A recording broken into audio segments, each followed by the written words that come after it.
इलल मस्जिदिल अक्सा लज़ी बारकना हौलहु पंहिंजे बंदे खे रात में बैतुल्लाह खां बैतुल मुक़द्दस ताईं जो को माना सफ़र करायो। हाणे इहो जेको सफ़र आहे जेको 40 ॾींहंनि जो सफ़र आहे, मगर रात जे हिकिड़े हिस्से में कीअं तय थियो वरी कीअं वापस आया, इहा अहले कुरैश खे बि ही ॻाल्हि परेशानी में विझी छॾियो त रसूलुल्लाह सल्लल्लाहु अलैहि वसल्लम जिस्मानी ऐं रूहानी मेराज कयो। जी त अब्दुल्ला बि मौजूद आहे, अब्दु ॿुधाए थो त जिस्म ऐं रूह जॾहिं गॾु थींदो आहे पोइ हुनखे अब्दु चयो वेंदो आहे।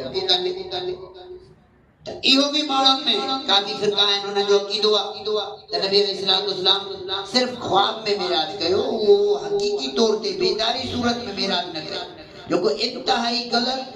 ऐं गुमराह कन अक़ीदो। मौजूदो तॾहिं चवंदासीं जॾहिं इंसान सुजागी जी हालत में अहिड़ो सफ़र तय करे जेको अकुल हुनखे